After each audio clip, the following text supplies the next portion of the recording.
Okay, so those of us who are on live on Zoom now, I appreciate your flexibility for how our Jews in the News was rescheduled twice this week, and appreciate that you're here. And those of you watching the recording, appreciate that also.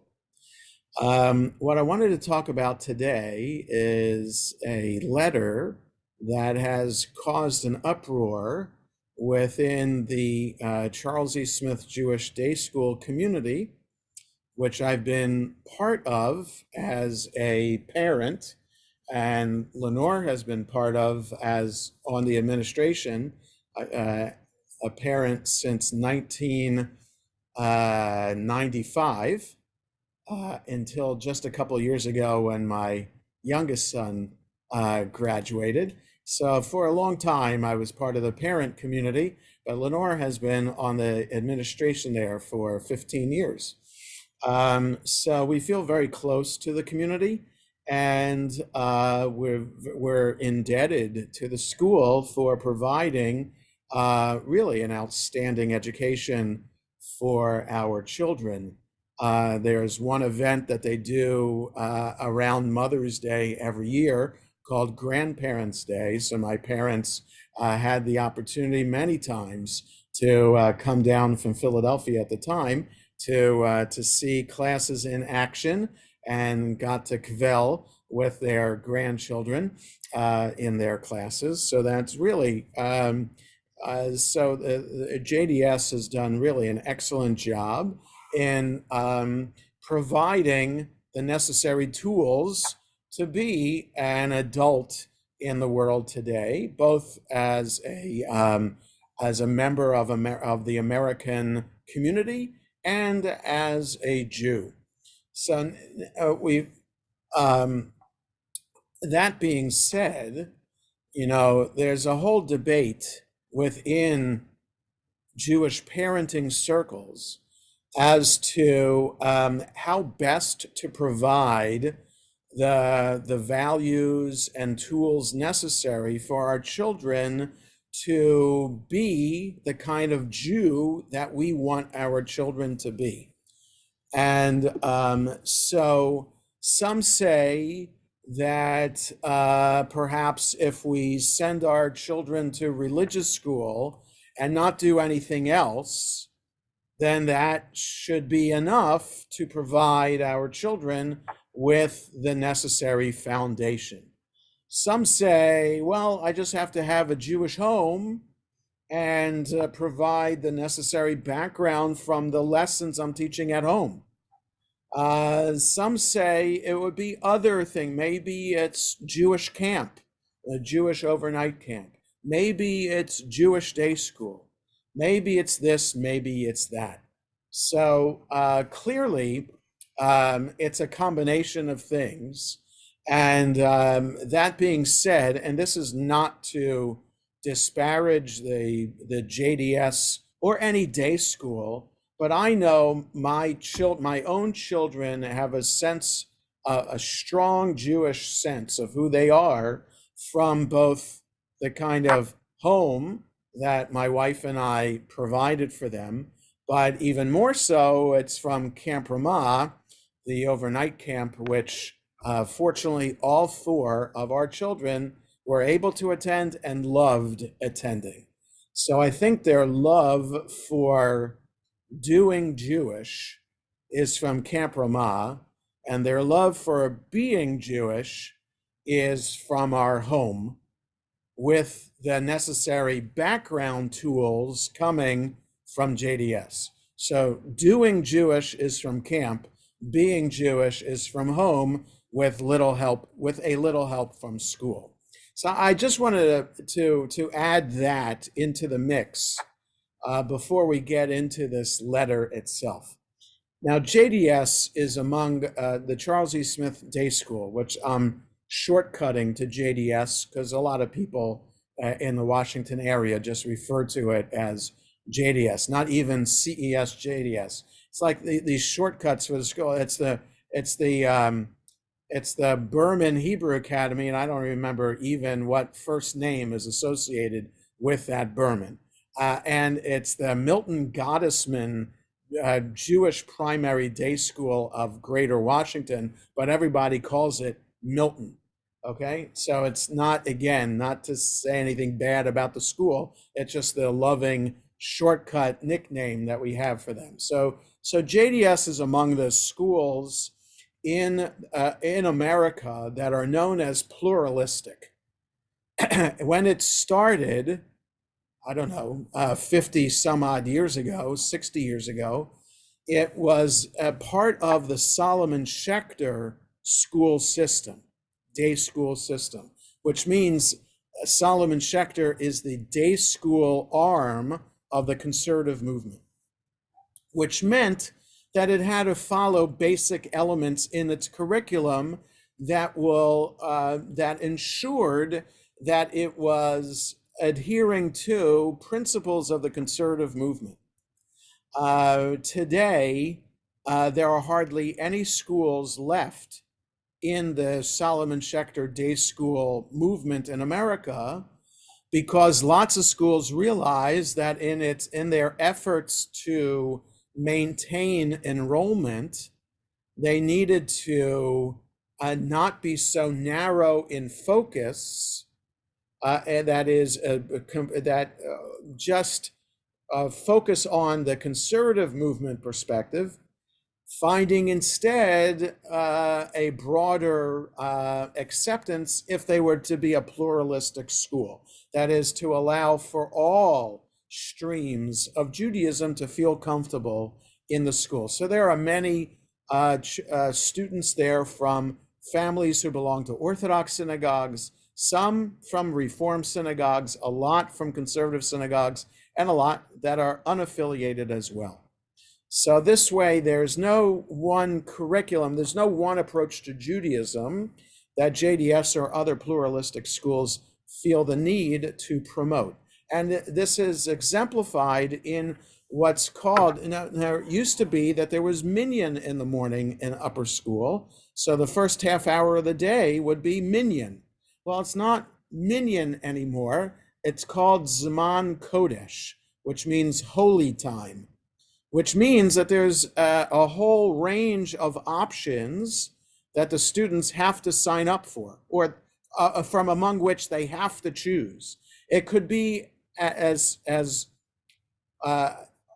prayerful as an Orthodox Mechitza minyan, to an egalitarian conservative movement minyan, to meditation, to discussion time, and other things like that. All of them within this rubric of Zman Kodesh. So there isn't one style of praying that is associated with JDS. A whole variety of styles of praying or connecting is available.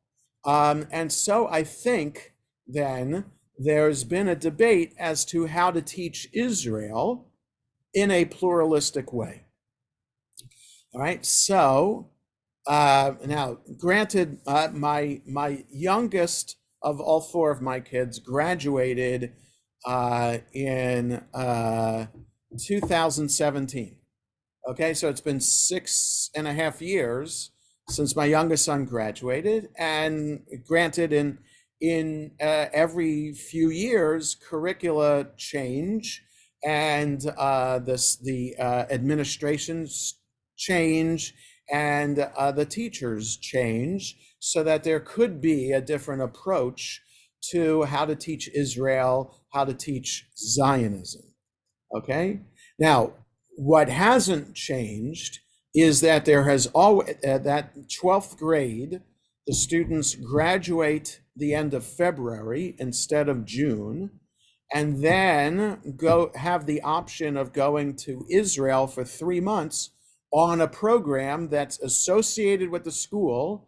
It's not, there aren't classes that are required to attend for graduation because they've already graduated. So it's a travel program to highlight the importance of the connection to Israel that is part of what it means to be part of the JDS community.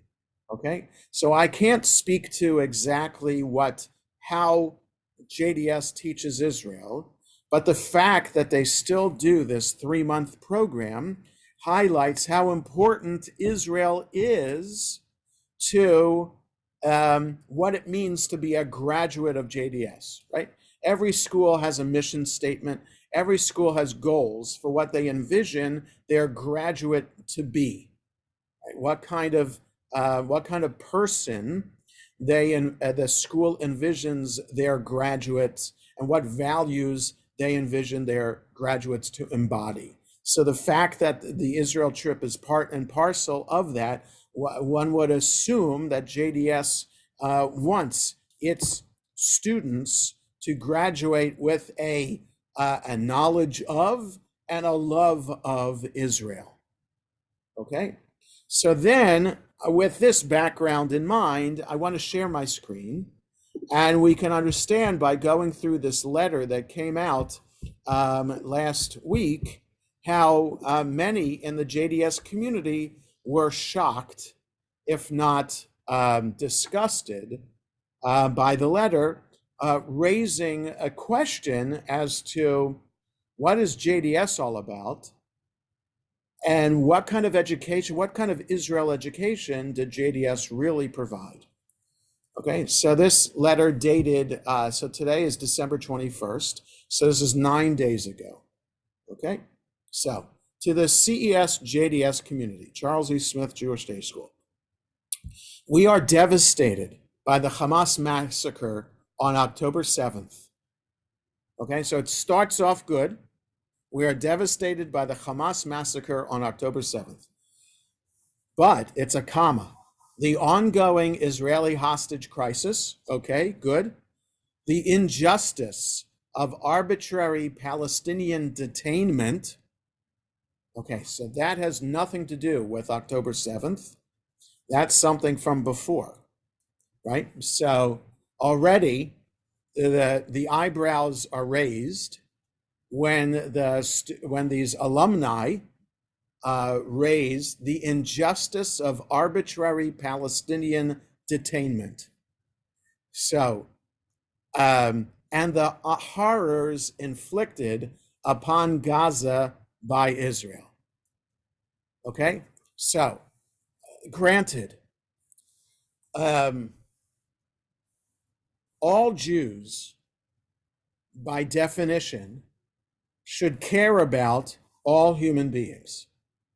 Okay, that is, we recognize as Jews that all people are created in the image of God. We also recognize that we have a responsibility to care for the disadvantaged and the poor and the stranger in our midst. Okay, so by those two statements, I mean that Judaism is not parochial in its outlook. It's not meant to be parochial in its outlook.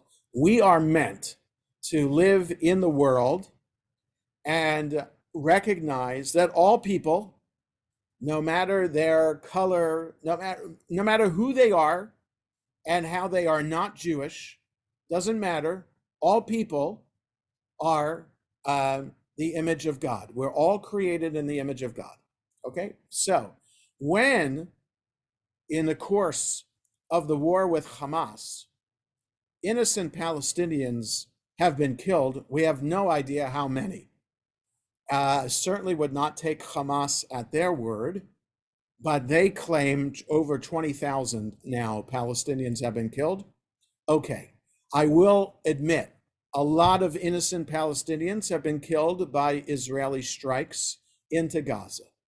However, a whole other conversation can be had, and we have talked about this, about the morality of war and the fact that people die, innocent people die over the course of the war, and there's nothing, I'm going to say this, and there's nothing wrong with that. And that means There's nothing legally wrong with that. And even philosophers, moral thinkers, religious thinkers from all religions over the centuries agree that in the course of war, innocents will die, and there is no moral culpability for that if the responsible party has done everything they can to avoid it. So I trust the Israeli government to be doing all it can to avoid the death of innocent Palestinians. Israel can't help the fact that Hamas uses innocent Palestinians as human shields, right? Okay, so enough said about that, all right? So the fact, the horrors inflicted upon Gaza by Israel, there could have been another way to frame that. If they care about the writers of this letter, cared about the death of innocent civilians, they could have just said, and we're devastated by the death of innocent Palestinians in the course of this war. Okay, I would agree with that statement and I wouldn't be upset by that. But the semantics and the horrors inflicted upon Gaza by Israel, it implies that Israel's responsible intentionally for the death of those 20,000 Palestinians, if they are 20,000 Palestinians. So the idea that you're saying that Israel's intentionally responsible for that already raises concern to me and other people who are solidly pro-Israel. And the fact that they also put in here the injustice of arbitrary Palestinian detainment also is a problem.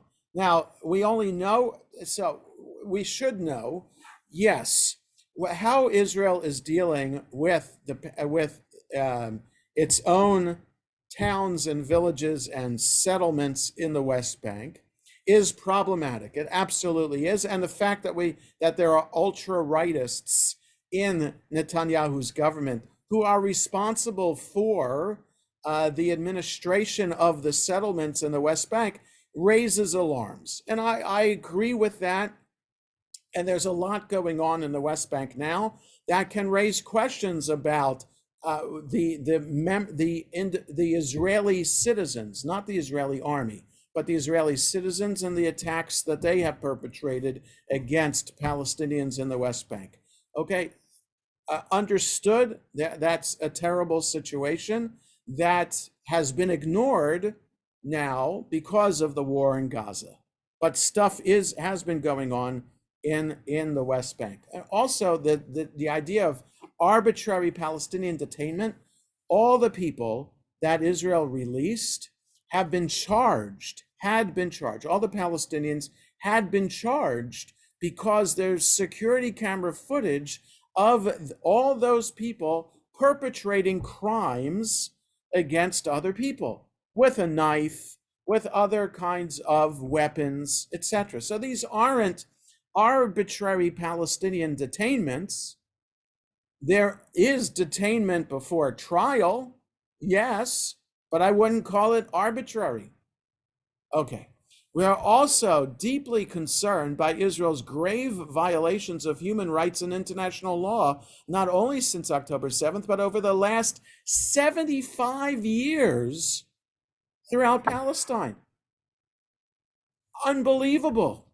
Now, some people could argue human rights violations since 1967, when Israel took control of the West Bank and Gaza, maybe you can say something about that. But before that, whoever argues about Israeli human rights violations throughout Palestine. So, and just referring to the land of Israel as Palestine also.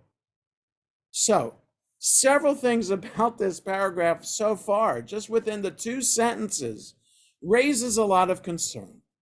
Okay, Israel being called Palestine, it depends on the maps throughout the Middle Ages and in ancient history how to refer to the land of Israel. But under Roman, in the Roman Empire, before the destruction of the temple in Jerusalem by the Romans, it was called Judea. Okay, now, I'm not going to go into this whole defensive mode.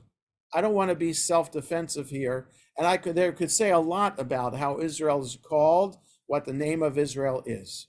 Okay, it just says to me when reading this letter that when the authors and the people who signed this letter agree with this statement, over the last 75 years, the violations, grave violations of human rights and international law, that to me reflects more of a sentiment of those who are on the extreme progressive and left in American society, and it reflects an influence of those tropes of anti-Israel, pro-Palestinian, than it does for someone who was educated at the Charles E. Smith Jewish Day School.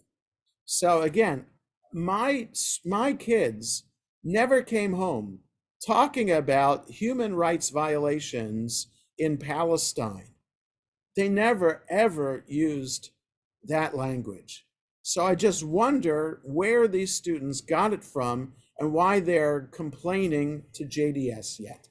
So they go on. If you are similarly struggling, questioning, or feeling alienated by the unequivocal support for Israel that continues to be upheld by JDS as an institution and by the broader Jewish community that raised us, you are not alone. Unequivocal support for Israel. So my personal response to this is, I have no choice but to have unequivocal support for Israel. I have no choice, because it is clear that Israel is alone. We have very strong backing from America, but it's not a hands-off 100% support of Israel. It's not. It's great support, and it's the best support out of any other country in the world.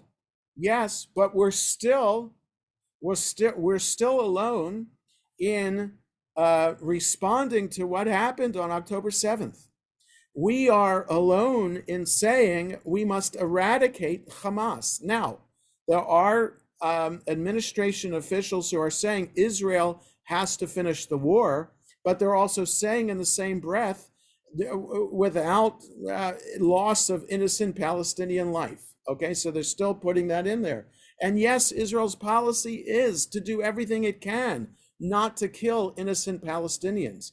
But we are alone in standing up against the evil that is Hamas terrorism.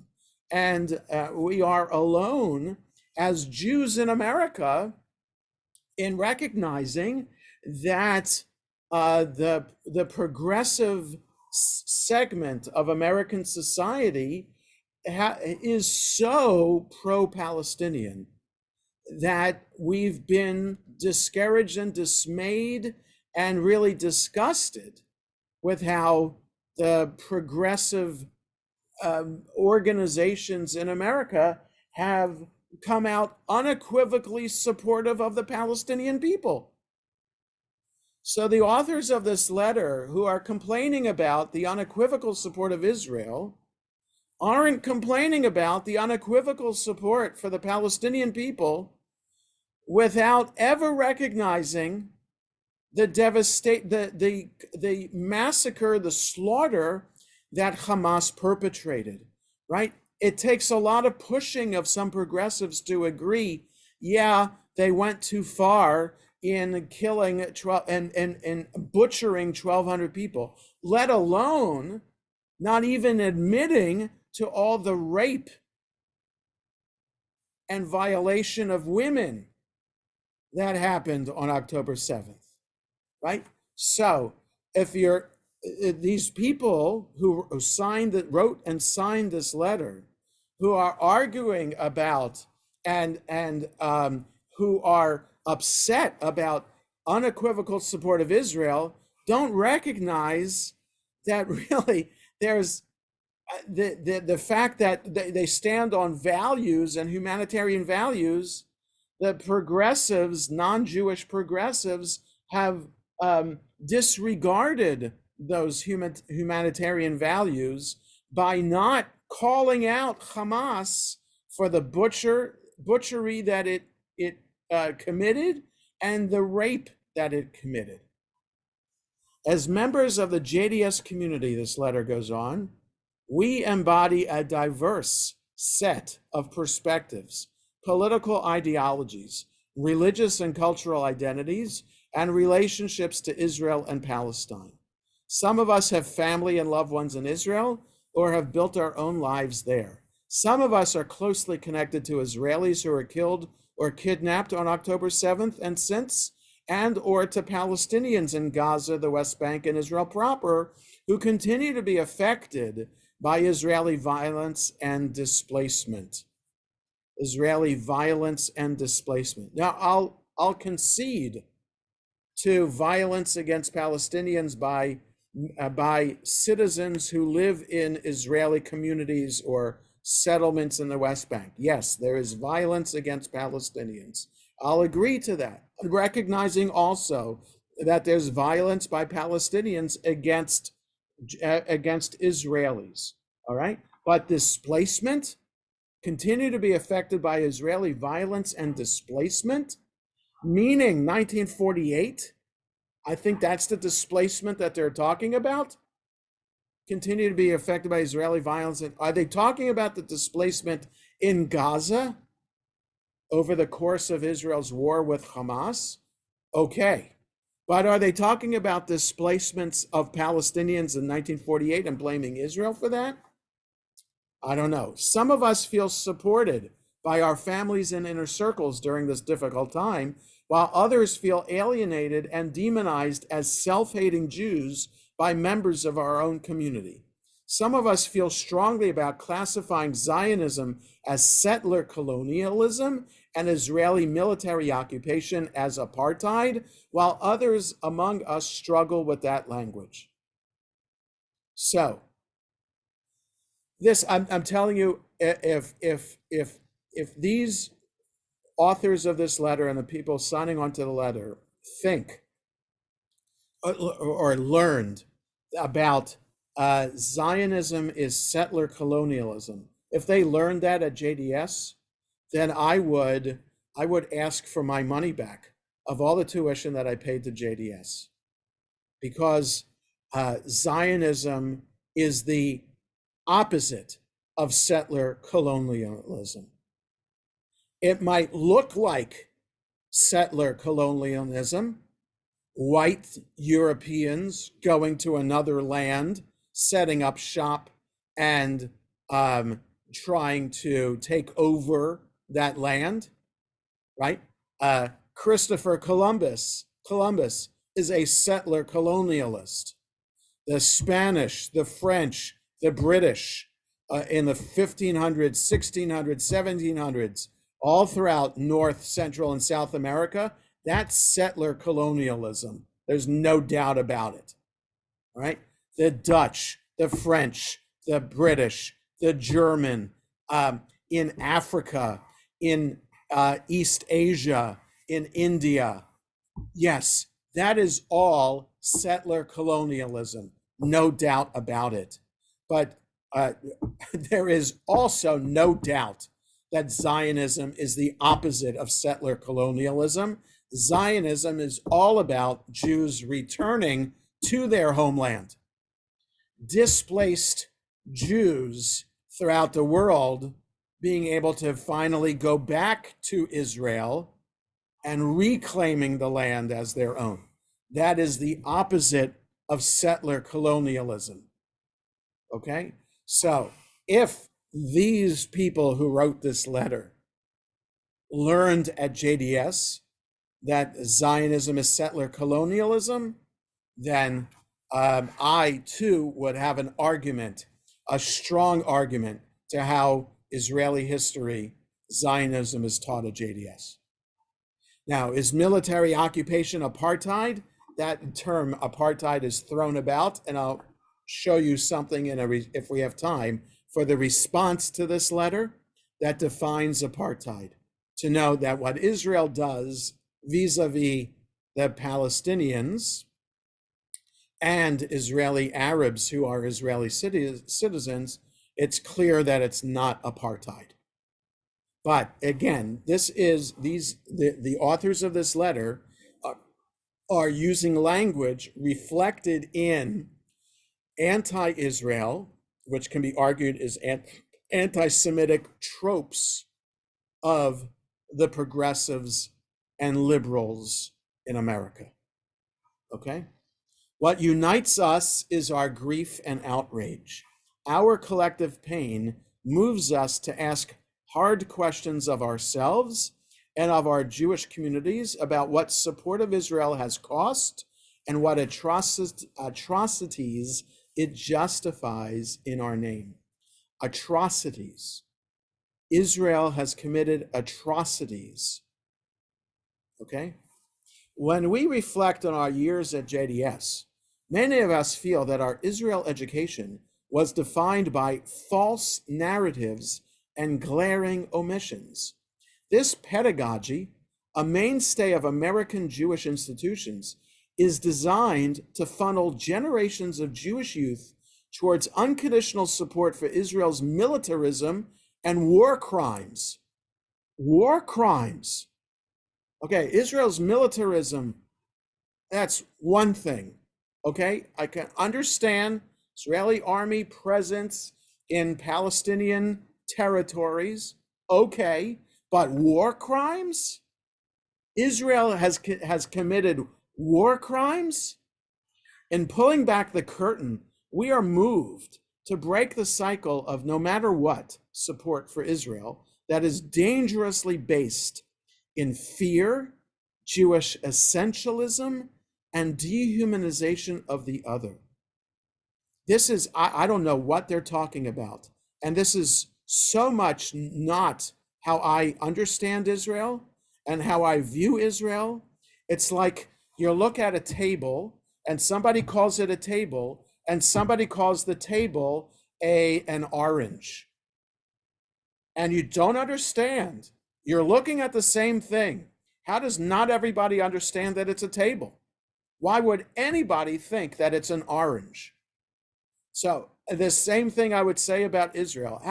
How can anyone say that Israel has a history of war crimes and dehumanization of the other? It's just unbelievable. Now, I'm not saying you can't criticize Israeli government policy.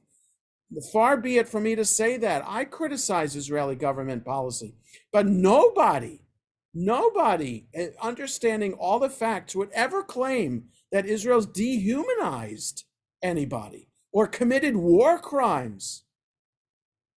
Unbelievable. We are struggling to reconcile the unquestioned support for Israel's brutal assault on Gaza with the Jewish values that we were taught at JDS. We believe that every person is created in God's image, that every life is a world in and of itself. We refuse to forfeit this belief when it comes to Palestinians. Okay, I agree with you too, but Israel's brutal assault on Gaza, what about Hamas's brutal assault on Israel? Where is that? Aside from the very first phrase, you haven't said anything about that in the rest of this letter so far. We feel deeply to our core the indelible generational trauma of the Holocaust. Instead of approaching historical and current Jewish oppression as exceptional, however, we believe we must extend the lesson of never again to oppressed communities across the globe, and especially in this moment to Palestinians undergoing a war fueled by genocidal intent, supposedly in the name of our safety. This phrase is, I think, the most glaring, unbelievable, unacceptable statement. that Israel's war against Hamas has genocidal intent. Absurd, ridiculous. I don't get it. I just don't get it. We are grateful that our JDS education instilled in us the tools of critical thinking and power analysis, which we now apply to the realities of Israeli history, policy, and practice. Well, no, they haven't. They haven't. They've selected. They've been selective, and they've decided to be anti-Israel and anti-Zionist in their so-called critical understanding of Israeli history. We understand the current war in Gaza not as an aberration, but as a continuation of Israel's long and violent history of deliberate oppression and dispossession of the Palestinian people. Okay. Well, you can look at it that way, but I don't see how anybody in their right mind can look at it that way. I really don't. I really don't. We affirm that critique of Zionism in Israel is neither anti-Semitic nor betrayal of Judaism or Jewish community. Okay, critique is one thing, but claiming absurd statements like this, genocidal intent in Gaza by Israel's army, that's not a critique. That's judging. Rather, these profound critiques stem from our commitment to Jewish values. Well, I don't see that. We hope that in this moment of grief and polarization, other JDS community members will feel seen and validated by our message. We wish for this letter to serve as an invitation to dissent, to be critical, to grapple with these painful questions, and to do so in community with many others who believe in the movement for liberation, dignity, and freedom for Palestinians and Israelis, and for every human being in the region. Now, if they had just this paragraph, that would be vague enough that I would agree with that.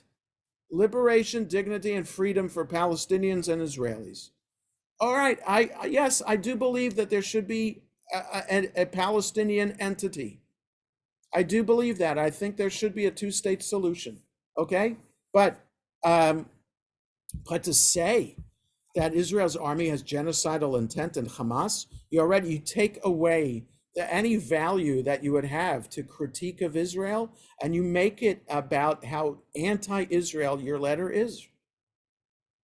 And that's why it's just unbelievable. And then they quote Zechariah as this last statement. These are the things you are to do. Speak the truth to one another, render true and perfect justice in your gates. Okay, you're speaking your truth, but it's not truth. It's hurtful. It's insulting, and it is just as incendiary that you make Israel out to be in this letter. So I'm going to stop sharing, and while I do that, I'm going to look back for the response to this that I wanted to share with you. And just one second as I pull it up. There it is. Okay. Okay. So now I can share my screen again. Here we go. Here's the response. There are two responses to the letter that went out by alumni. The first response, my youngest son signed on to. It's the exact same as this. This second response included these 3 paragraphs here to define the terms that were mentioned in that letter that we just read. Okay, so let's read this. So this was written 4 days after the other letter, right? The other letter said December 12th. This says December 16th. So this is dear JDS students, blah, blah, blah. On October 7th, our world changed. We watched with horror as Hamas initiated war, invading Israel and carrying out the most barbaric attack against Jews since the Holocaust. We saw overwhelming enjoyment of murdering, burning people alive. We heard stories of torturous rape and disfiguration. We helplessly watched while over 200 innocent people were kidnapped and saw body parts paraded through the streets of Gaza to cheering crowds. Over 70 days later, while brave Israeli soldiers have been putting their lives at risk on a daily basis, some of whom have been killed, which includes siblings of JDS alumni, we find ourselves facing hate speech and disrespect from our community.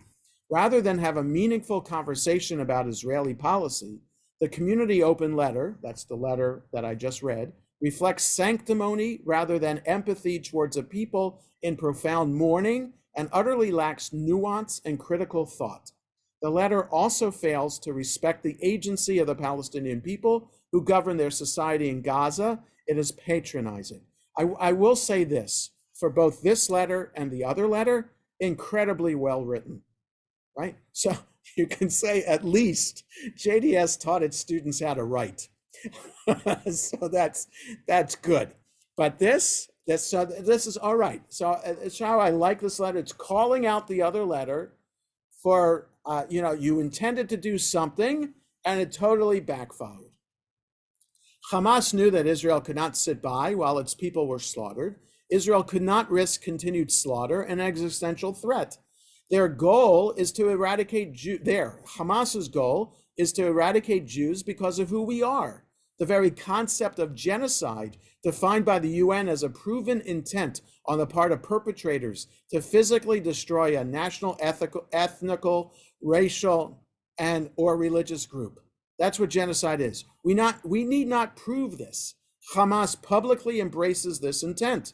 Israel has a stark choice: to accept victimization and invite eradication, or to fight back as an oppressor and eradicate Hamas, right? You're calling Israel oppressors, oppressing the other. Well, just recognize that Hamas is the oppressor. It's tragic that Hamas leaders hide in tunnels, deliberately risking civilian Palestinian lives with impunity, particularly children, as they cowardly retreat behind them. This is a tactic to elicit enormous criticism from the world. If there was another viable choice, Israel would no doubt take it. There is not. That is, no other choice but to chase after Hamas, knowing that innocent Palestinians will be killed, right? So there are liberals and progressives who raise their arms about innocents dying or being killed intentionally without understanding the philosophy, morality, the values behind it, right? You can argue about the poor and the disadvantaged, but you really have to understand the nuance of the argument before you just claim that somebody or some entity is anti-poor, anti-this, anti-that. It's vital that JDS community understands the community letter was written by a minority of alumni and is attempting to control a narrative and speak for the majority of us. This small group of peers speak from a lofty position of privilege in which they have the luxury to live well, be safe, which not all of us feel these days. Now, I will say for this letter, it's a little bit judging.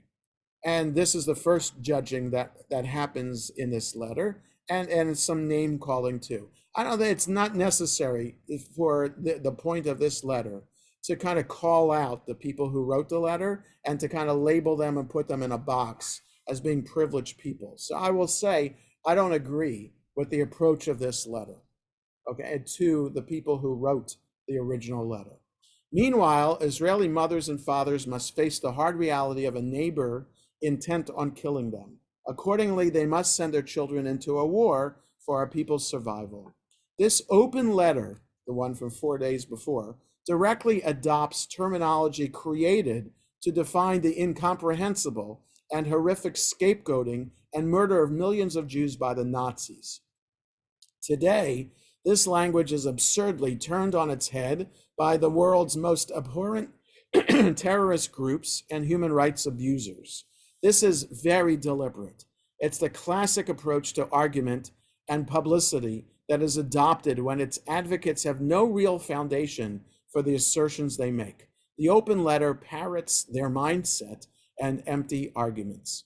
Judaism advocates education, not proselytization.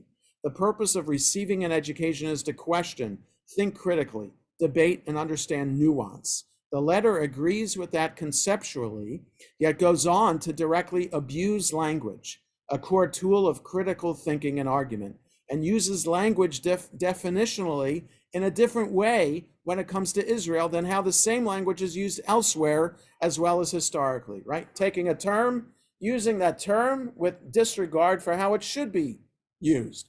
Critical thinking, but ignoring the critical thinking when adopting these terms.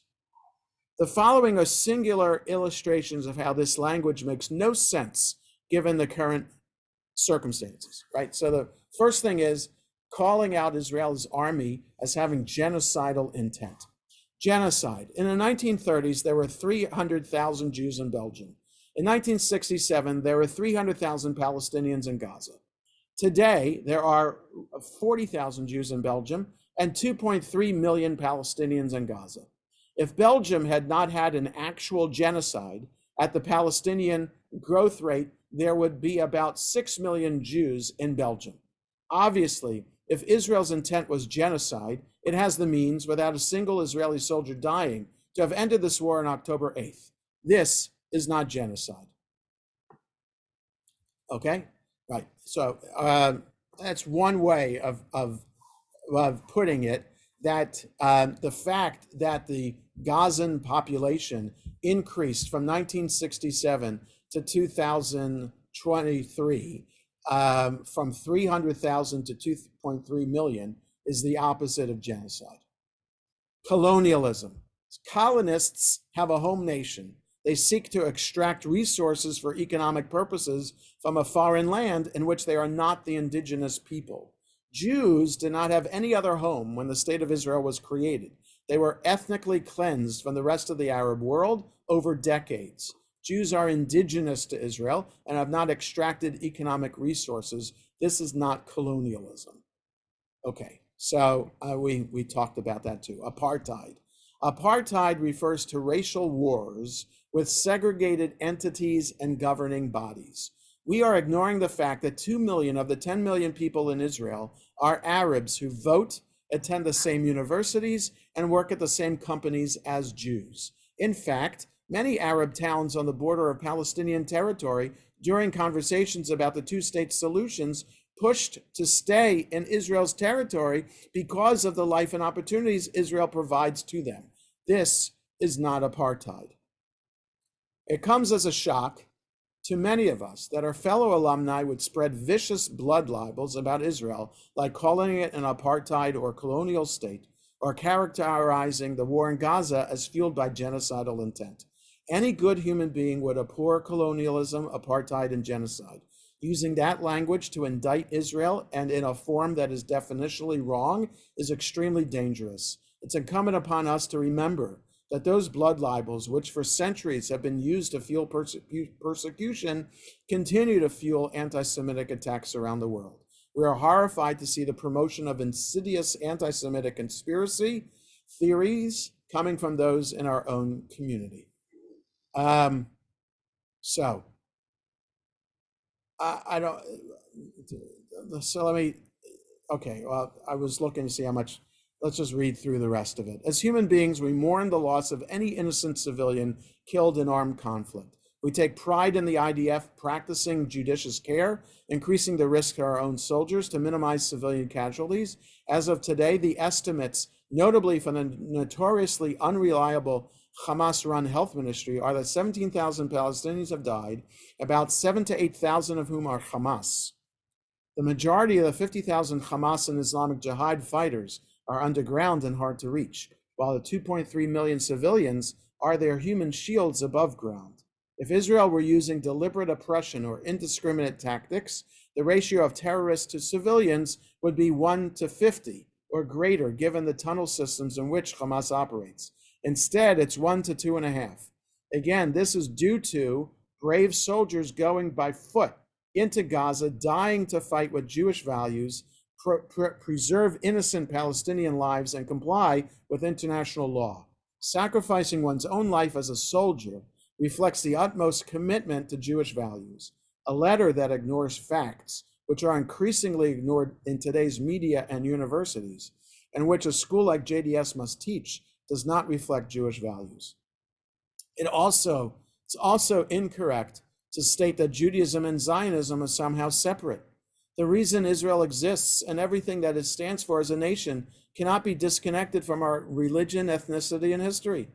Criticism of the state of Israel is the Jewish way, and having debates about the best policies moving forward is how we'll progress as a society. But this letter departs from productive discussion.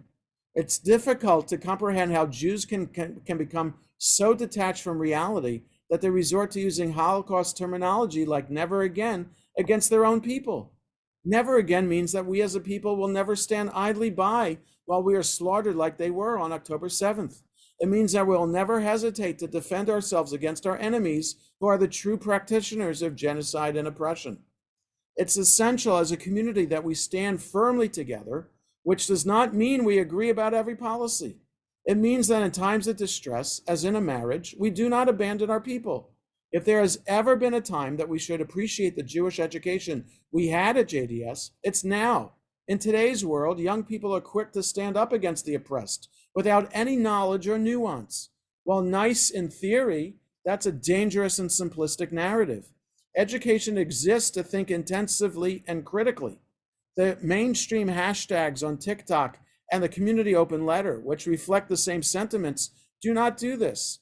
The challenge JDS has in the years ahead, including its alumni, is to maintain its steadfast moral clarity on these matters. May God protect our soldiers. May God protect our hostages. They all return home. Am Yisrael Chai. So that's what I wanted to share today. And I don't know if I can project out from the original letter and the glaring anti-Israel, anti-Semitic tropes that it contains to a lot of young Jewish people today. I really don't know. What I sent out last week about the poll of 18 to 24-year-olds, I implied that that was a poll of the Jewish community. I was wrong, and I apologize for that. 18 to 24-year-olds in America in general, 67% are anti-Israel. That's scary. That's just a scary figure. It is true that the support of Israel among young people is less than the support of Israel among older people in the Jewish community. That is true. How much less? How much? I don't know. But clearly, we have our work cut out for us. It is also clear that I didn't show you how many people signed the first letter versus the second letter. They're true in the second letter that there are more people who have signed on to the second letter than to the first one. So that's a good sign, but still how to deal with dissent and how to maintain unity in the community, that's a hard thing. Harry, you have a question. You have to unmute yourself. Yeah, I was going to ask you if the signatures of people who submitted the first letter were in fact public, because that now you said that totally changes some of my thinking. I mean, I'm sitting here as you're going through the second letter saying, okay, maybe this was a ruse just to solicit support and get people thinking. By no means. No, but it the also first letter demonstrates our First Amendment rights are alive and people are allowed to be stupid. Well, okay. I mean, what else can you say? I don't want to go into the name calling, but still, yes. But there were like, I don't know, at least 50 signatures to the first letter. And it includes some pretty notable names on that letter. Again, I don't want to show the letter. It's in the Jewish Week this week, and I don't know if the Jewish Week, when it published those letters, included the signatures on them. I don't know. I haven't seen the Jewish Week yet this week, but I do know that they wrote about these two letters. So I didn't want to show the signatures on them, but rest assured to know it was a real letter. And it made the rounds. And, my youngest son said to the two of us, have we seen this letter? What letter? Because I haven't seen it. I do get alumni email, but they come from the school. I'm not on any list from the alumni themselves, like any WhatsApp group or anything like that. I don't, or I'm not on any parents group either. So my kids are, and so some of them probably just ignored the letter. Other people maybe felt like the letter rang true of parts of the letter. And then, fortunately, for some, they were so incensed by it that they were moved to write a letter in opposition. So I think that part is all great that that has happened. And I think, again, we have our, I'll say this, our time is running out. I think there's a difference between Jews who were born and raised before the 67 war, the Six-Day War, and those born and raised after the Yom Kippur War. They're two different realities about the state of Israel. Before 1967, Israel is the underdog. Israel is living amidst neighbors who are their mortal enemies and are fighting for their survival. After the Yom Kippur War, it's a different equation. Let's say after 1979, okay, when they made peace with Israel. So if anybody born and raised after 1979 has a different idea of Israel, Israel is no longer the underdog. Israel has made peace with Egypt, and Israel has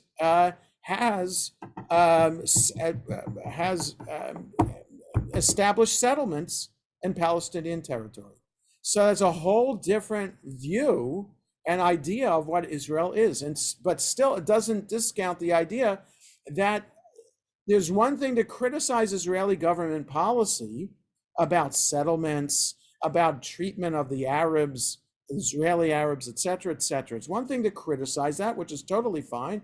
And it's a whole other thing to say that Israel's a colonialist, apartheid, and genocidal country. So Susan, quickly, and then we'll call it a day.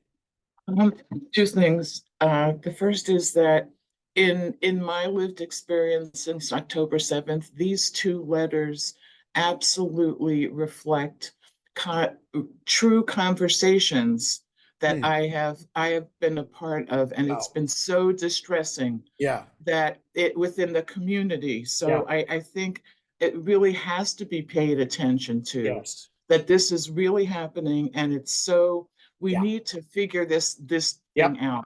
And my other comment is that I really wonder if the footage that certain journalists and rabbis and recently Muslim leaders got to see of the horrific details were released to the public. Would that change? I mean, I have really been feeling strongly about that. It's horrible. And if people saw that, would that do anything to change? I don't know. That's an interesting question, Susan. It really is an interesting question. It gets to the heart of, is Israel a moral country or not? The fact that it doesn't release footage like that shows that we care about, first of all, the survivors and how they're going to feel, and just that it's reprehensible to even think about releasing it as if it's just regular footage, right? So,